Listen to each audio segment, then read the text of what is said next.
Hello বন্ধুরা, কেমন আছো সবাই? আশা করছি ভালো আছো। তো আগের ব্লগটায় আমি শেয়ার করেছিলাম আমার ডেলিভারি ব্লগ, আর আজকের ব্লগটা আমি শেয়ার করছি ডেলিভারি হওয়ার পর যে 7 দিন আমি হাসপাতালে ছিলাম তার ব্লগ। তো আমি এখানে যেদিন ডেলিভারি হয়েছে তারপর সেদিন আমাকে আইসিইউতে রাখা হয়েছিল, এবং তারপরের দিন বিকেলবেলায় আমি পার্সোনাল রুম নিয়েছিলাম। পার্সোনাল রুম নিয়েছিলাম এই কারণে, আমার বড় ছেলের হঠাৎ করে যেদিন আমার ডেলিভারি হয় সেদিন রাত থেকে জ্বর চলে এসেছিলো। তাই ওর বাবা ভাবলো যে আমরা যদি একসাথে থাকতে পারি তাহলে ভালো হবে। তাই আমরা সকলেই একসাথে থাকার জন্য আমরা পার্সোনাল রুমটা নিয়েছিলাম, যেখানে আমি আর আমার ছেলে, আমার শাশুড়ি মা আর আমার মা সবাই একসাথে ছিলাম। এতে কি হয়েছে বলো তো, মানে আমি যাই খাবার খাচ্ছিলাম আমার ছেলেকেও আমি সেটাই খাওয়াতে পারছিলাম। ও আবার আমার কাছে ছাড়া খেতে যায় না, মানে এমনই অভ্যাস হয়ে গেছে। আমি তোমাদের আগের ব্লগটাতেও বলেছি যে ও এতটাই বদমাশ যে ও ঠাম্মির কাছে, দুদিনের কাছে, কারো কাছে খাবার খেতে চায়নি এবং নিজেও খাবে না। নিজে খেলে সেটাকে হাফ খাবে এবং হাফ ফেলে দিয়ে উঠে যাবে। তো সেই জন্য ওর মানে খাওয়ারও অসুবিধা হচ্ছিল। সেই কারণেই আমি যখনই যাই খাচ্ছিলাম ওকেও ওর সাথে খাচ্ছিলাম। তো এই দেখো আমরা তারপর পার্সোনাল রুম নিয়েছিলাম বলে দেখো আমরা রাতের বেলাতেও, মানে আমি হয়তো হরলিক্স খাচ্ছি, ওকেও হয়তো সেই সময় ওর হরলিক্সটা গুলে খাই দিচ্ছিলাম। ওর যেহেতু শরীর খারাপ হয়ে গেছে তাই একটু টেনশনটা বেশি হচ্ছিল। তাছাড়া এরকম ও ঠিক থাকে বাড়িতে, মানে আমাকে অতটা প্রয়োজন পড়ে না, শুধুমাত্র খাওয়ানোর জন্য আমাকে প্রয়োজন পড়ে। তাছাড়া ও নিজেই থাকে একা একাই। তো দেখো এতে কি হয়েছে বলো তো, সকলে একসাথে আছি তো দিনগুলো কেটে গেল, না হলে বোরিং লাগতো। তো এখানের চিকিৎসা ব্যবস্থা কি জানো তো, মানে তোমরা জানো যে আমি উড়িষ্যায় থাকি। তো উড়িষ্যায় থাকি এই কারণে, আমার হাজব্যান্ডের চাকরির সূত্রে উনি আর্মির সার্ভিস করে, সেই কারণে। তো হয়েছে কি, ভেবেছিলাম ডেলিভারির জন্য বাড়ি চলে যাব, কিন্তু হয়েছিল যে মানে আমাকে ডাক্তার বলেছিল যে এখন জার্নি করা যাবে না, সেই কারণে আমি এখানেই ডেলিভারি করালাম। আর আমাদের যে আর্মির হাসপাতাল থাকে সেখানে ডক্টর ছিল না, সে কারণে আমাকে এখানে মানে সবাই এখানে বলছিল যে হাসপাতালটা নাকি খুব ভালো, সেই কারণে ওখানেই গেলাম। আর সত্যি বলতে কি বলো তো, এখানে মানে এত সুন্দর চিকিৎসা ব্যবস্থা, তুমি মানে আমাদের ওদিকের থেকে উড়িষ্যাতে আমি তো বলবো অনেকটা চেঞ্জ, মানে অনেকটাই ভালো আর কি। তো দেখো ওখানে বড় বেটু ঘুমিয়ে পড়েছে, আর এখানে ছোটো বেটুর রাত জাগরণ হচ্ছে, সেই জন্য দুই মা মিলে ওকে সামালছিল। আমি তো মানে উঠতে খুবই কষ্ট হচ্ছিল আমার, 2-3 দিন তো আমি উঠতে মানে পারিনি, এতটাই কষ্ট হচ্ছিল। তো যখন মানে উঠতে হচ্ছিল, মানে ওকে ফিডিং করানোর জন্য, তখন খুব কষ্ট করেই উঠছিলাম।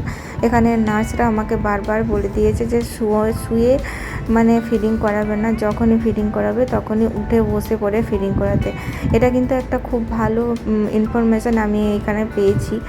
তো প্রথমবার যখন আমার ডেলিভারি হয়েছিল তখন করোনা ছিল, তো আমি নানা ভুলের মধ্য দিয়ে গিয়েছিলাম। তাই সেকেন্ড বেবির বেলায় আমি সেই ভুলগুলো আর করতে চাই না। ফার্স্ট বেবির বেলায় আমি গাইডেন্স বলতে কিছুই পাইনি, না আমি বাচ্চার ডাক্তার পেয়েছিলাম, না আমি আমার নিজের ডাক্তার পেয়েছিলাম। এখানেই ছিলাম ক্যাম্পের মধ্যে, তো খুবই অসুবিধার মধ্যে কেটেছিল। তো দেখো আবার উনি সারা রাত ঘুমোচ্ছিলেন না, তার জন্য একবার দিদুন আর একবার ঠাম্মি ও নিয়ে ওকে মানে রাখছিল।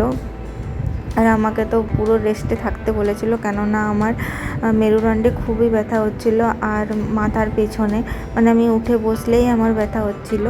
তো তারপর দেখো আমাদের 7 দিন ওখানে ছিলাম আমরা। 7 দিন থাকার পর আমাদের মানে ছুটি দেবে বলেছিল, মানে যেই রবিবারে আমার ছেলে হয়েছিল তারপরের রবিবার দিন আমি বাড়ি ফিরেছি। তো আমাকে পুরো ওখানে 7 দিন থাকতে হয়েছিল। তো তারপর দেখো পার্সোনাল রুমে যেহেতু এতদিন ছিলাম, সে কারণে পুরো মানে অবস্থা পুরো খারাপ হয়ে গেছিলো। যে যা পেরেছি, যেখানে যা পেরেছি রেখেছি, তাই মা ওরা সব কিছু বাগাতে বসেছিল, মানে কর্নগুলো নিয়ে যাওয়া হবে আর কর্নগুলো নিয়ে যাওয়া হবে না, সেসব কিছু বাগানো হচ্ছিল। তো আমি সেই সময় করে ছোটো বেটু ঘুমোচ্ছিলো বলে আমি একটু ভিডিও করলাম, কেননা আমার বরকে এখানে সব সময় অ্যালাউ করে না, মানে রাতের দিকে একদমই অ্যালাউ করে না। দিনের বেলাতে যখন তুমি আসতে পারবে তখন ঠিক আছে। এরপর আমাদের যাওয়ার পালা। তারপরের দিন সকালে, মানে এটা রবিবার দিন সকালে আমার সেলাইটা স্টিচটা কাটা হবে। তারপর আমাকে ডিসচার্জ দেওয়া হবে। তো সে কারণে আমি বেটুকে রেডি করে নিচ্ছিলাম। ও তো ঘুমোচ্ছিলই, হাসপাতালে বেশি ঘুমোচ্ছিলো জানো তো, আর বাড়িতে এসে পরে একদমই ঘুমোতে চাইছিল না। তো তারপরে আমি ওর পটি করেছিল, ওই জন্য ডাইপারটা চেঞ্জ করে নিলাম। আর তারপর আমাকে নার্সরা বলেছিল স্টিচ কাটার জন্য যেতে, তো আমি চলে গিয়েছিলাম ওখানে। তো ওকে রেডি করে দিচ্ছিলাম, মা বললো রেডি করে দাও, নাহলে গাড়িতে যেতে অসুবিধা হবে। আর ওখানে নার্সরা খ্রিস্টান হাসপাতাল নাম যেরকম সেরকম খুবই ভালো একটা হাসপাতাল। নার্সরা এতটাই তোমাকে কেয়ার করবে, তোমাকে নিজে কিছু করতে হবে না, ওরা সম্পূর্ণ কেয়ারটা নেবে। আমাকে তো প্রথম দিন যখন আইসিইউতে রেখেছিলো, আমার বেবিকে রেখেছিলো এনআইসিইউতে, তো ওরাই পুরোটা দেখেছে, আমার ফ্যামিলিকে দেয়নি কিন্তু আমার বেবিকে, তো ওরাই রেখেছে। ওখানে আমাকে যেরকম তোমার ট্রিটমেন্ট করছিল সকাল বিকাল, ইঞ্জেকশন থেকে শুরু করে তোমার স্টিচ পরিষ্কার থেকে শুরু করে সমস্ত কিছু, ওরা তোমার যা কিছুই প্রবলেম হোক না কেন ওরা কিন্তু খুব ভালোভাবে ট্রিটমেন্ট দিয়েছে।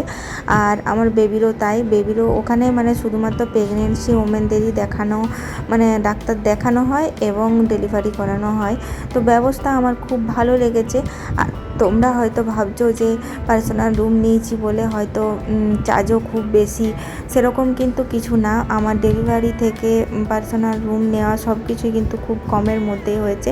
আর দেখতে পাচ্ছ আমি একটা বেল্ট পরে রয়েছি, তো ওরা আমাকে বলেছে যে এখন 3 মাস স্টিচ যেখানে আছে সেখানে বেল্টটা পরে থাকছে, এবং তারপরে 3 মাস কিন্তু পেটের মধ্যে বেল্টটা পরতে। ওরা কিন্তু হয়তো আমি যাকেই বলছি যে আমাকে বেল্ট দিয়েছে, হয়তো সবাই বলছে এত তাড়াতাড়ি বেল্ট পরতে বলেছে, আমি কিন্তু জানি না জানো তো, ওরা কিন্তু বলেছে তাই আমি পরেছি। আর হ্যাঁ, ব্যথা অবশ্যই করছে। আর বললো যখন আমি বাড়ি যাব আর কি গাড়িতে করে, তখন কিন্তু অবশ্যই বেল্টটা পরে যেতে, যাতে না স্টিচের কোনো ব্যথা লাগে। তো ব্যথা তো অবশ্যই লাগছিল।